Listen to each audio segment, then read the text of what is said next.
My name is Georgette Baker. I'm a full-time artist. I work in multimedia, and my subject matter deals with historical narratives, specifically the history of African Americans here in the U.S. And I work with collage and mixed media, water-based, oil-based, and I'm also introducing 3D media, sculptural pieces, which is a nod to my father, who was a carpenter. So I'm working in that medium as a nod to my father and to honor my father. And also for my mother, who did detail seam work.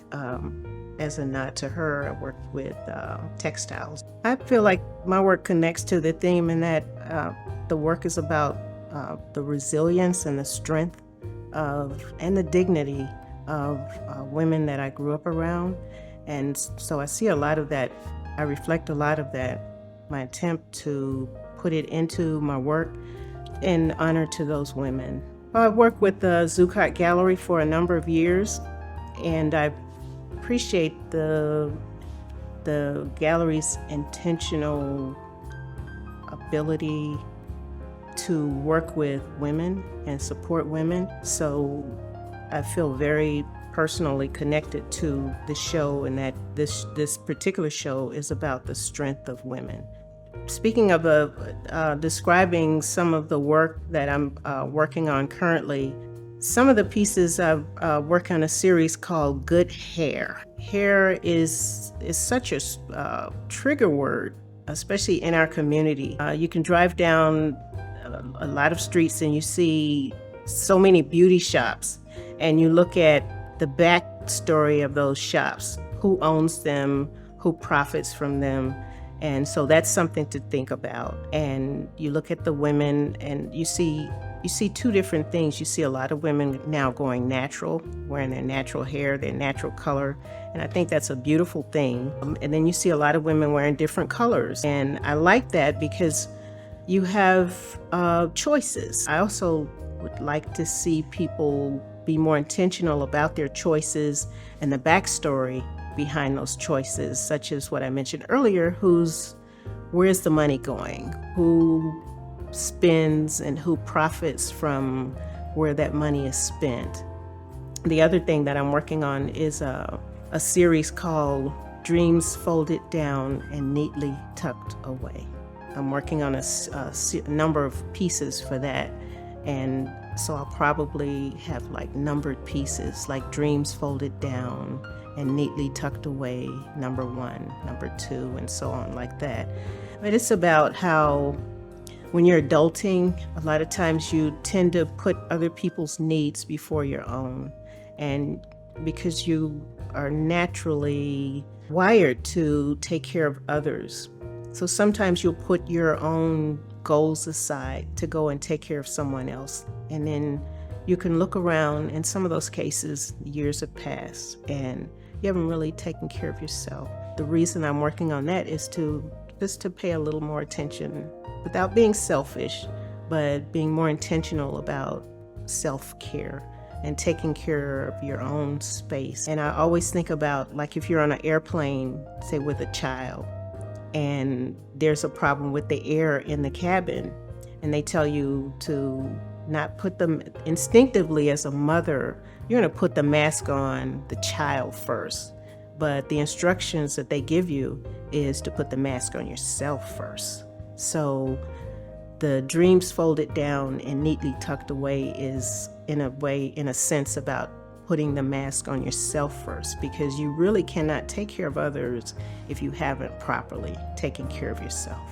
So those are two of the themes that I'm working on for this particular show. What I would like to take away is what I mentioned earlier, is to be more intentional, more deliberate about self-care, about thinking about yourself, but not in a selfish way, not excluding others, but thinking more about yourself. And interestingly enough, that's the example that resonated with me growing up, seeing women. And it's still a mystery to me is how they did it, but they took care of the whole shebang. They weren't completely self-sacrificing. They took care of themselves, and they had limits as to how much a person could be in their space if they weren't pulling their own weight. So they had limits, and they would cut it off if someone was abusing their space, their personal space.